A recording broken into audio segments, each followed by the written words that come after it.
Retro Road Test, Suzuki A50 vs Yamaha Jog, 1991 UK Spec. It's caught here. If you like my content and feel able to, please do like it or follow my blogs, Spotify and YouTube channels or Facebook channel. It would mean and help an awful lot. Thank you. https://korg9000.wordpress.com/ Retro Road Test, Suzuki A50 vs Yamaha Jog, 1991 UK Spec. Battle of the Buzz Boxes. There was a time when turning 16 meant freedom. Not freedom in the philosophical sense, although plenty of teenagers would argue otherwise, but freedom from lifts off mum, cycling up impossible hills, and catching the number 47 bus with 3 school bags and someone else's gym socks pressed against your face. The humble 50cc scooter became the passport to independence. Restricted by law to 30 miles per hour and powered by engines barely larger than a coffee mug, they nevertheless represented the first rung on the motorcycling ladder. Insurance was affordable, petrol was cheap, and parking consisted of leaning it against the nearest wall. By 1991, two of the biggest names battling for teenage loyalty were Suzuki and Yamaha. Suzuki offered the sensible and dependable A50, while Yamaha countered with the altogether sportier-looking Jog. Both promise the same destination. The question is whether you'd rather get there looking sensible or looking as though you've just escaped from a junior Grand Prix paddock. Styling. The Suzuki A50 has never pretended to be outrageous. Its styling is clean, tidy and almost conservative. The bodywork is smooth, the riding position upright, and everything appears designed by engineers who value practicality over showing off. If your dad approves of your scooter, it'll probably look something like this. The Yamaha Jog takes an entirely different approach. Angular panels, bright graphics, integrated indicators and a far more aggressive stance make it look considerably faster than it actually is. Park one outside the local chip shop and every 15-year-old will immediately begin counting the days until their 16th birthday. The irony, of course, is that once both are restricted to the UK's legal 30 miles per hour, appearances become slightly academic. The Jog merely arrives at exactly the same speed with considerably more swagger. Engine and performance. Underneath, both scooters use single-cylinder, air-cooled two-stroke engines producing somewhere around the 3.5 horsepower mark. That may not sound much. It isn't. Modern cordless drills have occasionally sounded more intimidating. The Suzuki's 49cc engine is wonderfully smooth and easygoing. Twist the throttle and it builds speed progressively without any unpleasant surprises. The automatic transmission does all the work, allowing even complete novices to concentrate on staying upright rather than wondering which gear they are supposed to be in. Acceleration is respectable rather than startling. Expect around 10 seconds to reach an indicated 30 miles per hour, depending upon your weight, the wind direction, and whether you've recently enjoyed a particularly substantial breakfast. The Yamaha feels altogether more enthusiastic. Its engine seems keener to rev, and the transmission is calibrated to keep it buzzing happily in its power band. Around town it feels noticeably livelier, darting eagerly away from traffic lights with all the enthusiasm of a terrier spotting an unattended sausage. In outright performance there is very little between them thanks to UK restrictions. The Jog simply disguises that fact rather better. Around town. Scooters exist for towns. Threading through traffic, slipping into impossible parking spaces and nipping to the newsagent for milk is exactly what they were invented for. The Suzuki excels here. Its steering is light without feeling nervous, visibility is excellent and everything operates with reassuring simplicity. Even someone who's never ridden before will feel comfortable within minutes. The riding position is upright enough to give excellent visibility over car roofs, while the mirrors actually show what's behind instead of a close-up study of your elbows. The Yamaha feels slightly more eager. Its steering is quicker, the suspension marginally firmer, and the whole machine seems more willing to change direction at a moment's notice. It encourages a rather cheekier riding style, although one still entirely compatible with obeying speed limits, naturally. Or at least compatible until your mate on another scooter challenges you to a race between traffic lights that everyone knows cannot legally exceed 30 miles per hour. Honest ride and comfort. Neither scooter possesses suspension likely to trouble Rolls-Royce. Small wheels inevitably struggle with Britain's astonishing collection of potholes, utility trenches and mysteriously uneven road surfaces. The Suzuki's suspension is set up with comfort in mind.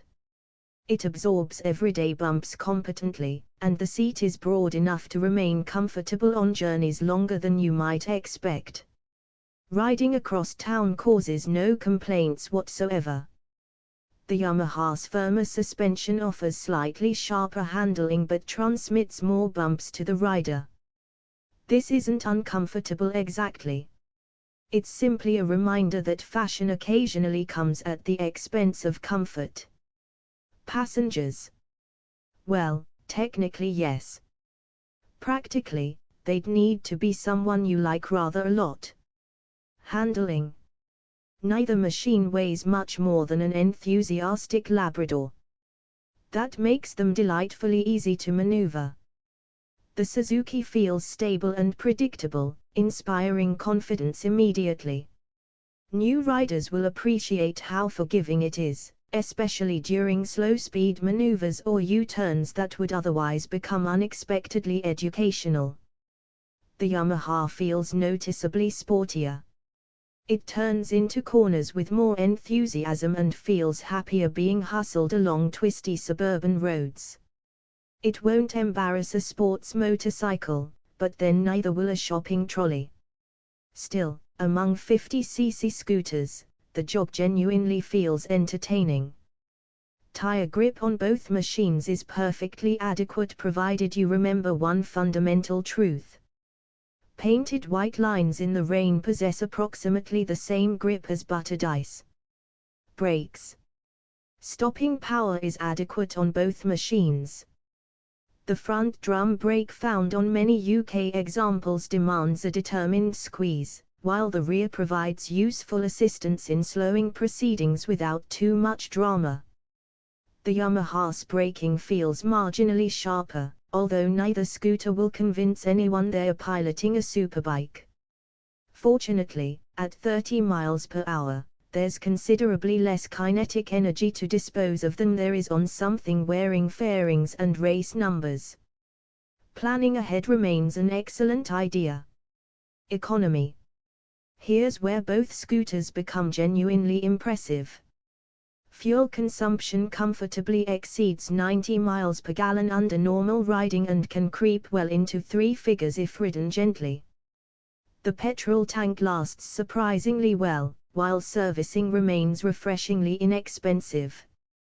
Two-stroke oil requires topping up occasionally, but that's hardly an arduous task. Running costs are sufficiently low that most owners spend more money buying crash helmets with fashionable graphics than they do actually feeding the scooter. Insurance is similarly kind, particularly compared with anything possessing more than 50cc. Parents everywhere breathe a collective sigh of relief. Practicality.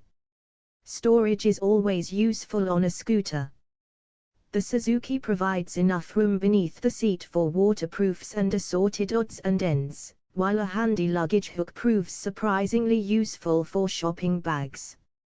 The Yamaha offers similar practicality, although its slightly sportier bodywork sacrifices a little outright storage in favor of appearance. Both benefit enormously from their step-through design. Shopping, college books, sports kit or a week's worth of questionable cassette purchases can all be transported with relative ease. Try doing that on a race replica. Reliability. Japanese motorcycles built during this era earned an enviable reputation for reliability. The Suzuki A50 is almost agricultural in its dependability. Keep fresh two-stroke oil in it, service it sensibly and it will happily buzz around for years. The Yamaha is every bit as dependable provided owners resist the temptation to fit every shiny performance part advertised in the back pages of motorcycle magazines. Sadly, many didn't. Modified 50cc scooters often enjoy exciting but tragically brief careers. Standard ones just keep going. Verdict. These are two excellent scooters aimed at slightly different buyers. The Suzuki A50 is the sensible choice. It's comfortable, dependable, easy to ride and remarkably forgiving. If you're buying your first scooter, or buying one for your son or daughter, it's difficult to criticize. It quietly gets on with the job without demanding attention. The Yamaha Jog appeals more to the heart. It looks faster, feels livelier and injects a welcome sense of excitement into everyday riding despite identical legal speed limits. For many 16-year-olds, appearance alone would be enough to settle the matter before they'd even looked at the specification sheet. If your priorities are reliability, comfort and ease of use, the Suzuki edges ahead. If you're more interested in style, sharper handling and owning the scooter everyone gathers around outside college, the Yamaha Jog takes the honors. Neither will set lap records. Neither will trouble motorway traffic. But both deliver exactly what Britain's 16-year-olds wanted in 1991, affordable freedom, astonishing economy and the wonderful feeling that the world had suddenly become just a little bit bigger. And that, regardless of horsepower, is something no specification sheet can measure. Winner, Yamaha Jog. By the narrowest of margins, the Jog's sharper handling, more youthful styling and livelier character give it the edge. The Suzuki A50 remains the dependable all-rounder, but the Yamaha has just enough sparkle to make every trip to the corner shop feel like the opening lap of the Isle of Man TT, albeit one conducted at a legally restricted 30 miles per hour.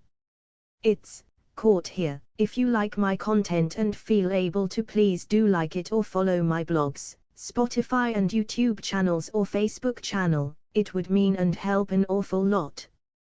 Thank you. https://korg9000.wordpress.com/. Thank you for listening.